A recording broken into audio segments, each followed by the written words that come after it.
Hi, thanks everyone for coming. Levels are okay, yeah? First of all, a few thanks.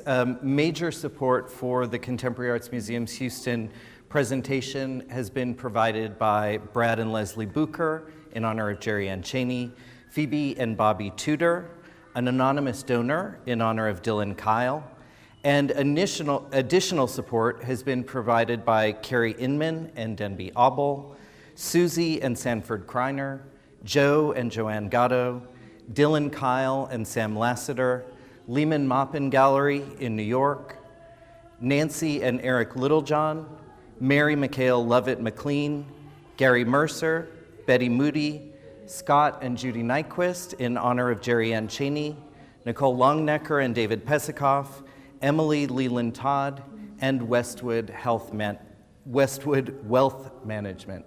So we thank all of them, and of course we thank all of our CAM supporters and trustees and members, and all of you for making these kind of dialogues so vital and possible.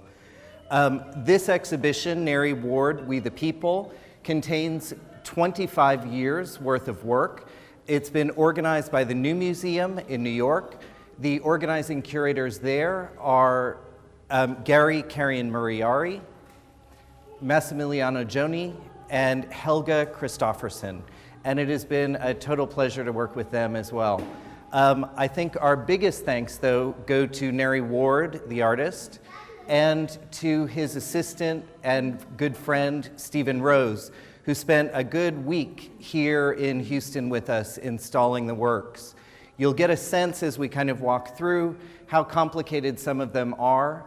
I think it's a real honor to have this exhibition here, and I hope that we'll all enjoy. I'll start here with naturalization drawing table, then we'll move through the exhibition this way and end up back on this side of the gallery again. As Felice mentioned, naturalization drawing table will be activated from 3 to 5 o'clock after the exhibition.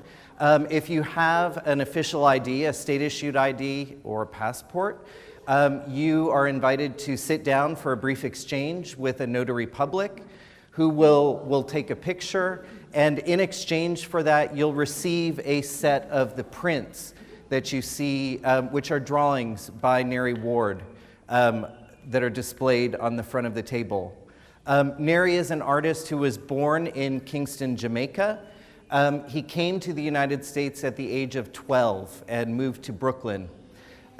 When he was in Brooklyn, however, he stayed on and didn't decide to become a US citizen until after 9/11. He said after that point, he felt that there was very much a kind of us and them mentality that he had started to feel and really wanted to kind of secure his position here. A lot of that actually comes through because you'll see that the drawings here are made on an immigration and naturalization form. It's a 12-page form that anyone going through the naturalization process is required to fill out in order to begin that process. On the backs of them, you'll notice also that there are drawings of forts, and these are forts in Jamaica. Many of them that are either military forts or also sites where slave trading happened. And indeed, these issues about how history and place are invoked in Nari's work, whether that's the histories of Jamaica or also more recent histories, histories that Nari is kind of very deeply engaged with in Harlem, where he lives and works, are very present in the work. I think also that this is one of those pieces where the idea is that that process that one goes through in order to become a citizen, and certainly with all of the things that are going on politically in our world right now, these issues about citizenship, about belonging, become more and more vital and important for us to think about and to open up spaces for discussion around them. So I'm very pleased that we have this and are able to activate it during the course of the exhibition. You'll notice also on the tags, for those of you who may not be able to participate today, Felice did mention that there are 5 other opportunities during the course of the exhibition that the piece will be activated, and those times and dates are listed there for those of you who may want to come back and give it a try and receive a set of prints. Let's move forward this way, past We the People, and I will kind of talk about this work. I'll also mention that if anyone does have questions about any of the works as we're moving through the exhibition, feel free to throw up a hand or just speak up, and I'll try and address any questions as we're moving through. As you can see, the We the People piece is one of these pieces that brings up some issues that we'll see over and over again in this exhibition. Issues around materiality and accumulation and spirit. Of course, these issues around materiality, I think, will become more and more obvious. The materials that Ward really tends to gravitate towards are simple materials that we kind of would encounter in our everyday life. So here, shoelaces. Nari said that tying one's shoelaces is probably one of the first handicrafts that any one of us learns as a child. And indeed, these kind of things that we touch every day that kind of retain sometimes the sense of that touch. You'll notice some of the shoelaces on here are used. Some of them are things that were exchanged with individuals who were given new sets of shoelaces for the shoelaces off of their shoes. Other ones are newer. This piece was made when Nari was in residency at the Fabric Workshop and Museum in Philadelphia. And the title, Using We the People, is something that was, of course, specific to Philadelphia, being a space where the Declaration of Independence was signed at Independence Hall, but also in a kind of broader way, addresses some of these issues about coming together that I think are very present in this work on a variety of levels, both through accumulation and also through this sense of spirit and community. I guess one of the things that's also quite special about this work is that for every installation, the scale of this work has the possibility of changing. We'll notice that happens in many of the other works here, and I'll talk about that as we're moving through. It is one of the things that I think is quite special about Ward's work, is that works are made to kind of fit the spaces. So things can kind of expand and contract. And it does mean that the people who are putting the work together, we have a really incredible team of folks here, our preparators, registrars, everyone else that we worked with. Big thanks go to them also for pulling this exhibition together. We were here very solidly for a week and a half and kind of really constructing this exhibition from the bottom. For We the People, that involved making a projection onto a wall so that we could trace out the We the People words, which were kind of delicately changed for this presentation. And then we measured out 3/4-inch spaces all around the edges of them, put that up on the walls, tapped a hole through each one, revealed a kind of pin dots that showed We the People, and then using a really incredible jig, we're able to drill just over 3,800 holes that were then stuffed with these shoelaces. I had also pointed out to Nari, one of the things that comes up a little bit later in the exhibition is a video that you'll see over here that also includes live oak trees that are full of Spanish moss. And Nari was actually really excited to kind of think that over the course of the exhibition, these kinds of material connections that he hadn't thought about before could be made. As we kind of swing around this corner, we'll look at works in this side that kind of evoke a bit of a strange domestic space. In the corner over here is a work called Den. Den comes to us from the collection of the Walker Art Center. And one of the things that I think is quite special about it is that sense of life that's in the work. You see, of course, that it is comprised of a tree. That tree has kind of grown around through a fence, so that pole grows through that. You'll also see the chain link in there. Nari saw the video for quite a few years, not knowing exactly what he wanted to do with it, but knowing that it was a really incredible and for him a quite powerful object. At a certain point, he also found these claw feet on an old table and cut them off, attached them to the ends of the stump, and made this kind of animal. Again, for a long time, Nari wasn't quite sure what he wanted to do with it. He needed a way that he felt like he could display it. And one of the things that I think I kind of caught on to pretty quickly is that for quite a time, Nari has lived in Harlem in New York City. And during a certain period in Harlem, I'm going to say it's around 2002, 2003, it was actually following a residency that Nari did at the Studio Museum in Harlem. There was a certain kind of vogue for street sales. You'll see those things happening all the time in Harlem, especially around the Studio Museum. And so there's a certain amount of kind of street theater that goes on.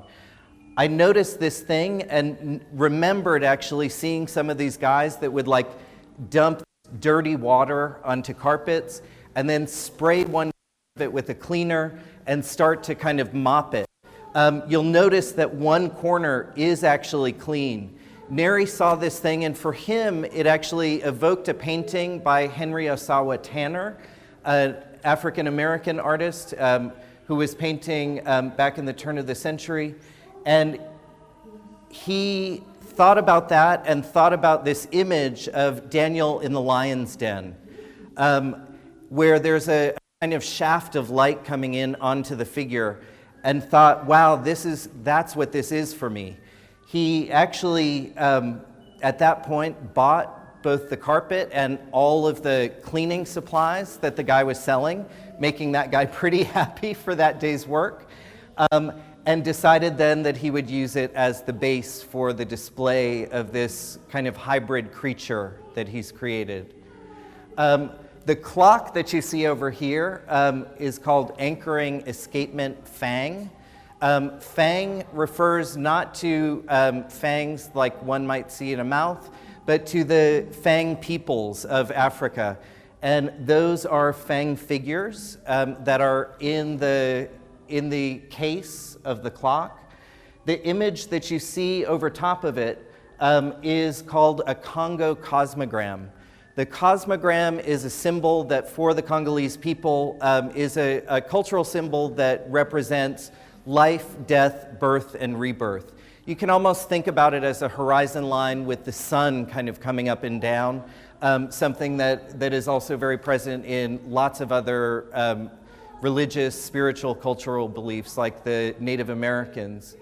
But here, the Congo cosmogram, which will also show up in this video, which is called Spellbound, is an image that was found in the First African Baptist Church.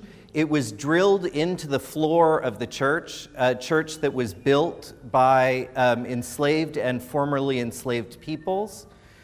And what's really special about it is that there is a kind of a history that space was a stop on the Underground Railroad, and that people who were traveling north would hide underneath the church during the day, getting ready for travel at night when it was safer, and they would use that hole to breathe through, to breathe air. It also, of course, made communication with people who might have been inside, if it was safe, for them to talk as well. This piece also refers to a number of other spaces that are in Savannah, both the First African Baptist Church, this rock that you see around, that this gentleman who's weaving these palm roses is sitting by, was a space that was very important to Native Americans. There's also in this a candy shop, and as well some sculptures that talk about individuals, African American individuals specifically, who formed regiments during the Civil War. Right on target. I think also there's one of the other spaces that you'll see is a key shop. And when you have time, I think it's a nice surprise to walk around the back of this piece, which gives it a kind of much more intimate view and really talks about this materiality. Some of you will probably notice that there are keys all over the outside of this. You'll also notice some of the other objects that are in the video. A piano, not the piano that's in the church, but a piano very similar to it. And of course, this Spanish moss that between each of these scenes kind of introduces the idea that another place is coming into view. As we swing over this way, this is a piece called Exodus. Exodus was created in 1995. And Nari was quite pleased with this installation, with the openness of this installation, and particularly with the fact that two of the earliest pieces that comprise this 25-year survey show anchor both ends of the space. So as we get over and end the tour on the other side, you'll notice a piece that's called Amazing Grace, also produced in 1993. Exodus, however, again, deals with these issues of accumulation. Here, of course, Nari is using fire hose. There are also items that Nari has found on the streets in Harlem in empty lots, hanging on fences, clothing, toys, things like that are picked up that kind of for a sense, at least for me, of the kind of spirit of the people that might have had them before. Certainly in this environment, they look like packages for people who are maybe getting ready to depart or getting ready to have maybe left packages behind after a departure. I think one of the interesting things too is the way that Nari, you'll see through the exhibition, transforms these materials. For each of these packages, Nari constructed cardboard boxes, started to kind of pack to itself by screwing it together, then set the cardboard boxes inside on fire. Before they totally immolated the packages, the hose on the outside, he would put them out, but you'll notice that many of them still kind of have charred residue around them. He was then able to kind of remove some of the screws and stuff them with these images or with these objects that he found. Pieces of clothing, there are lace doilies, children's stuffed animals, and the like. One of the things that was really kind of compelling for me too is that Nari made a real distinction when he was taking these objects, that these were not objects that were put out for the trash. These were objects that he found kind of more or less abandoned. And you'll notice as we move through the exhibition that this idea of pulling together previously abandoned items, like the oven pans there, recurs again and again in Nari's work. And the ways that these objects accumulate will often kind of suggest a former life or a kind of vitality that one can see in the work.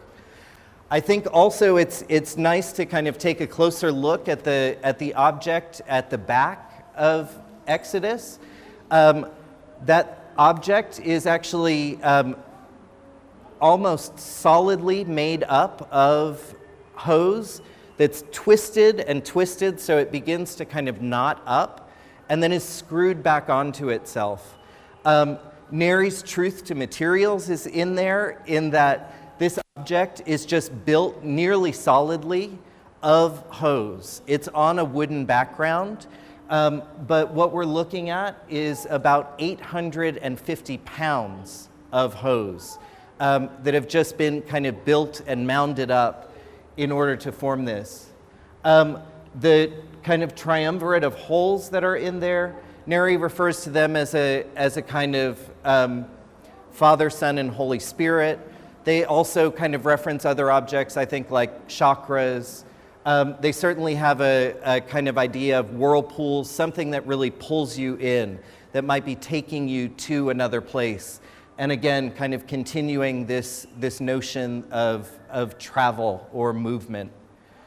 Iron heavens, which you see here, is of course comprised of oven pans that have been pulled out of abandoned ranges, cook stoves.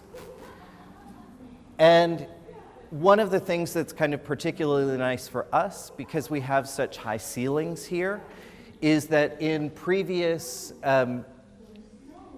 installations, this work has actually kind of been quite smaller. It's been anywhere from 10 to 12 feet high. For this particular installation, we were able to go up to 14 feet to really take advantage of this height. Nari does think of this background as a kind of constellation, a night sky filled with stars. But then, of course, it's contrasted by these bats that are at the bottom, which are, of course, charred. That much is pretty obvious. The objects that you see on them are bats of surgical cotton that Nari has dipped into Fantasy Island sugar soda. So around the edges, he kind of got them in there. It made them really hard around the edges, and then he ironed them onto the bats. Almost a kind of gesture of care, thinking about how one might treat a wound after damage. But this piece for me has all of this kind of duality.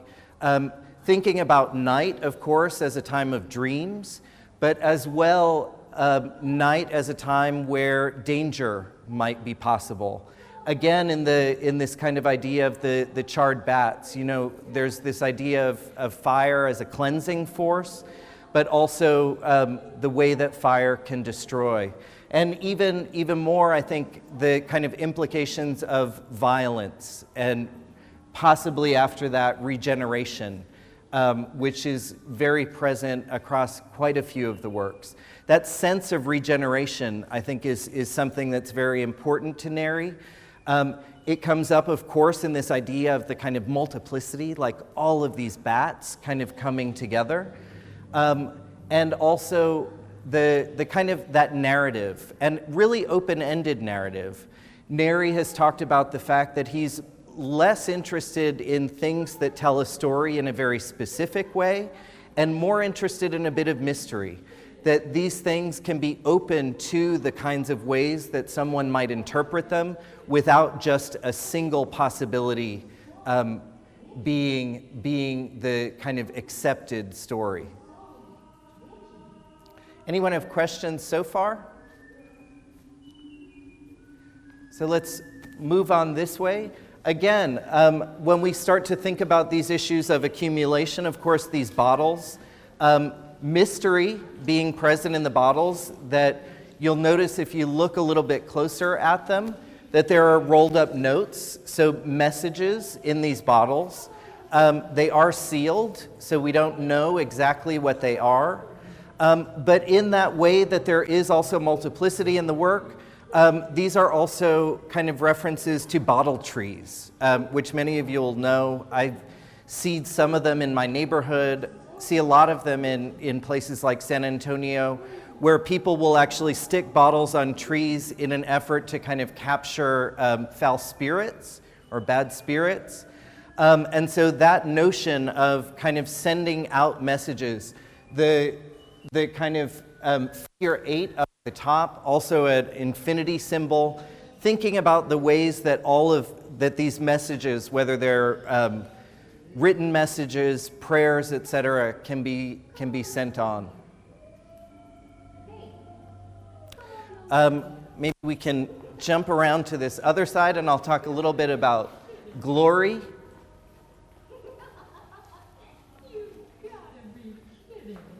I think this is one of those pieces that when we were installing the show, I wanted to get as far away from the front desk as possible in order to not drive everyone absolutely nuts.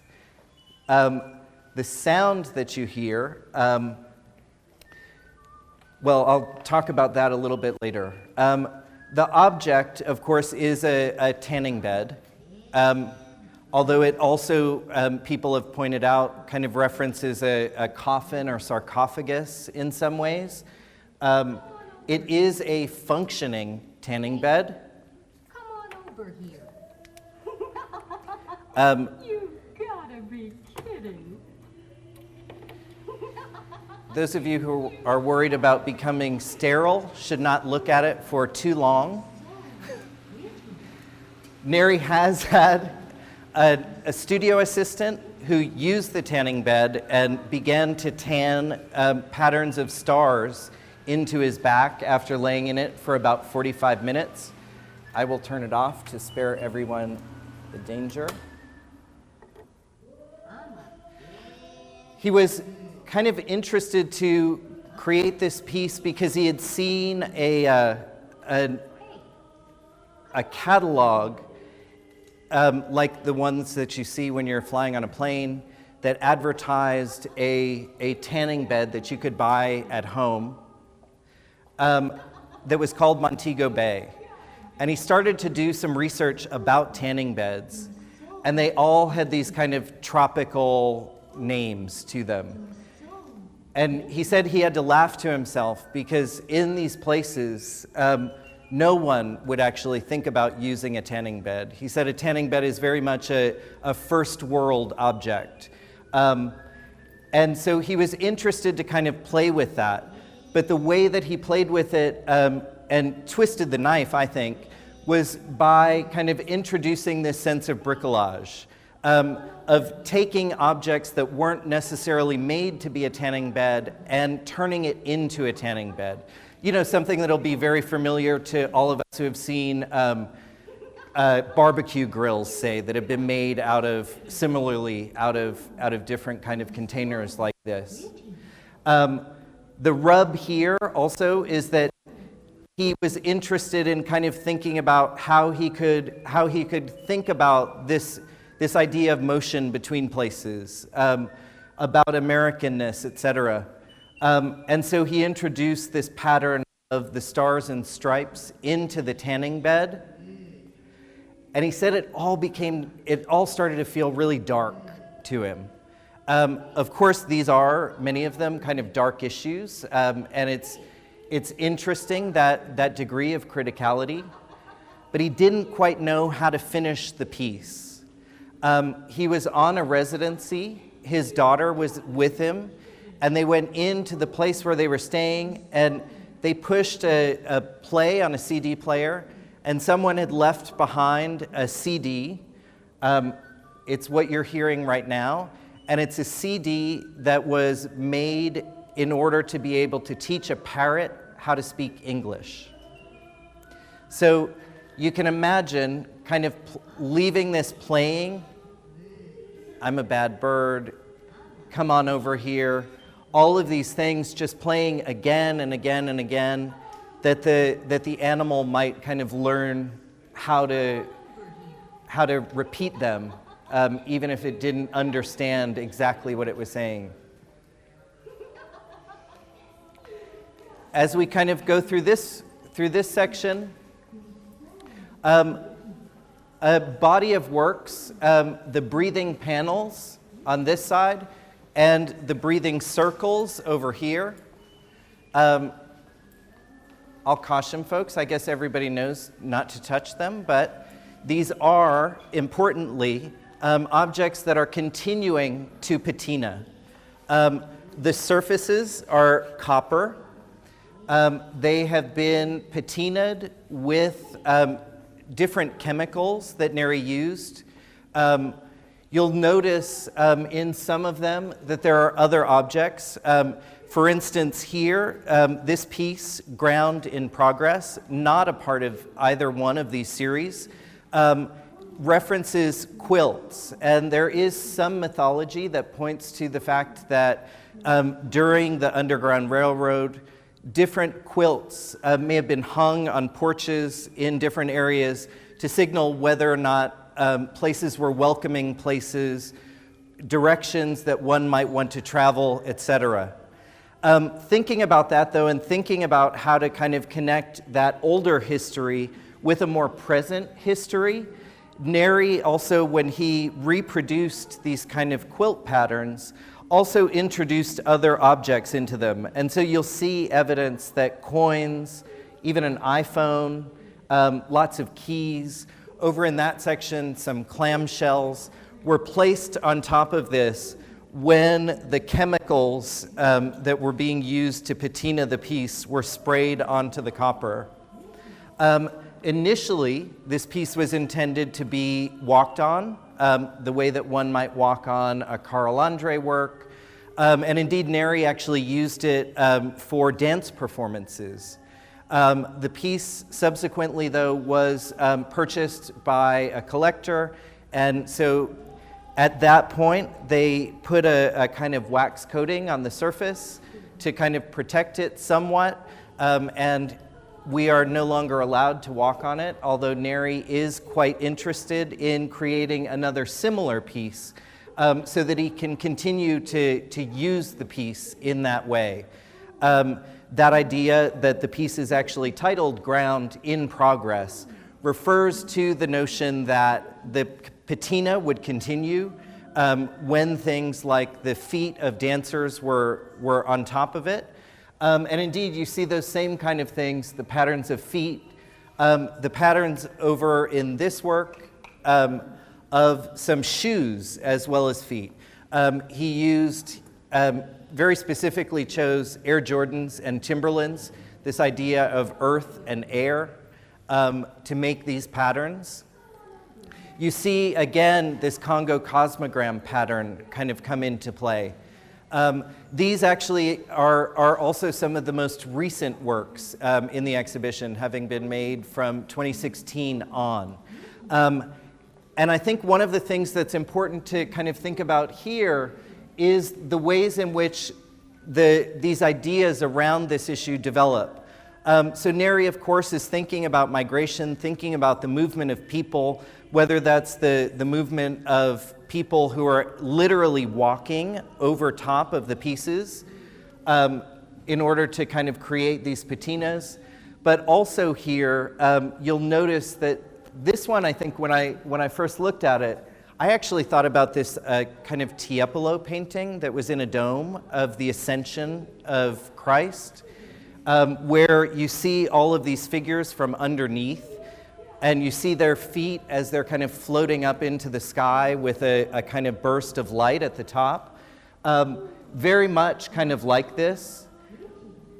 And here, the kind of thing that at first evoked for me these cloud forms, or maybe the way that a child might draw a kind of fluffy cloud, are indeed open handcuffs.